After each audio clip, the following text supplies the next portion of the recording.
What makes you so important to them that they would do this? I've asked that question myself repeatedly. I didn't think I was very important. But they've been taking out the leaders of what we call the movement in America for years. And they're almost all gone to prison or dead. And now they're down to the second tier guys, and I'm one of those guys. I do write. I'm very opinionated. I give good reasons for the beliefs that I state. I actually have an impact on people. With my writing, I can convince people. I have a knack for that.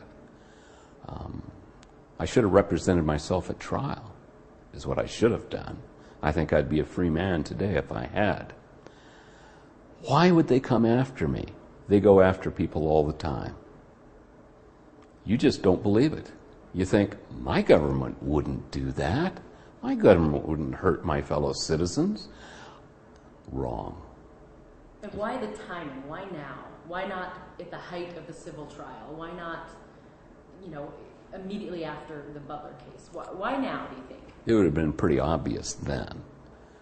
Why now? Well, since then, I've written a book called Defensive Racism that's annoyed a lot of people. Some other motives.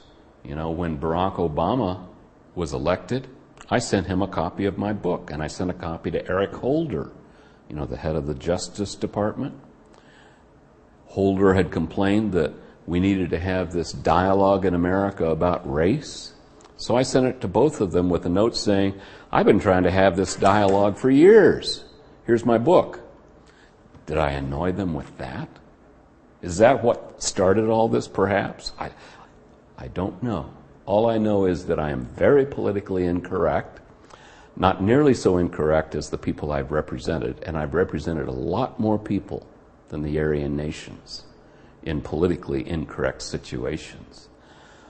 Usually done pretty well for them because in almost every case it's a losing situation when you walk into it. I have a following on the internet throughout the world that's pretty sizable. I know it's larger than the Spokesman Review's following. I doubt that it's larger than yours because you get repeated from several places. UKXLY, that is. And people listen to me. And I make sense. I'm not a racist. I'm not a white supremacist. That's what I get tagged with all the time. I will confess to being a white nationalist. Come on, ask me, what's the difference? Well, I know. So you explain. And are you a white separatist? Yes, I am. I admit that I'm a white separatist. That's why I live in North Idaho. Most of the people who live in North Idaho are too. They're just not honest enough to admit it. So if you can condense your beliefs, because you're right, people do call you a racist and a white supremacist. That's right. Because I'm willing to talk about this. Here's the thing. People live in North Idaho and they're here for the weather. They're here for the lack of population. They're here for the good shopping. They're here for the transportation. These are all acronyms, code words for living apart from other races. I don't use those code words. I just say I prefer to have my family living someplace where the neighborhood isn't riddled with the crime that comes with Mexicans and blacks living all around you. And I don't care who gets offended by that statement right now. The facts are facts. Just check U.S. Justice Department statistics, which are kept by race. 50 times as much violent crime is committed by black people than by white people. 50 times. That's not a coincidence. Is it culture? Is it racial? I think it's both, frankly. Is it socioeconomic, though? Sure, some of that too. But is the socioeconomic a result of something else? Yeah, it is. The fact is, there are differences between races. Differences don't mean superiority, though. They mean differences. Just because one race is generally more intelligent than another doesn't make it better. Whites have an IQ, on average, 10 to 15 points higher in America than American blacks. It's about 25 to 30 points higher than African blacks. Jews in America have IQs that on average are about 10 points higher than whites. Am I willing to ascribe superiority to Jews because of that? No. Do I feel superior to blacks because of that average disparity? Hell no.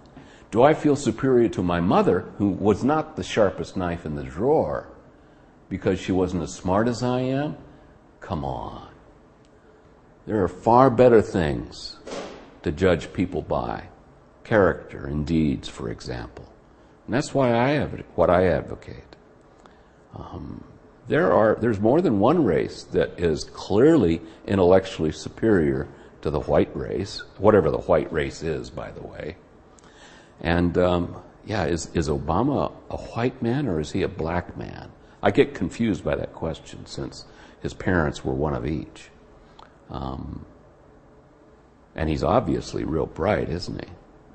Maybe an empty suit as a president, but he's bright.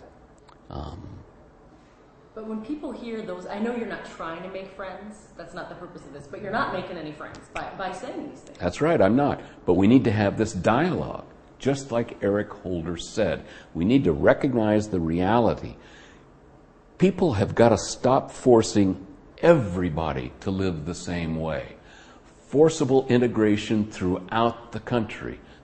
We used to have different states that were kind of like Europe today, where the different countries had different laws, different cultures. You know, in Europe, it's working great. Would have worked great in America, too. But that's not good enough. Everybody in America's got to be the same way now. Life comes in one size, largely dispensed through your television set tube. That ain't right. You know, if you want to be able to believe something different about God, you should be allowed to do that. If you want to go live with other people who believe the same as you do, you should be allowed to do that. If you want to be living exclusively with those people, you should be allowed to do that. I mean, otherwise it's tantamount to the government saying, here, this guy's going to be living with your family in your home now.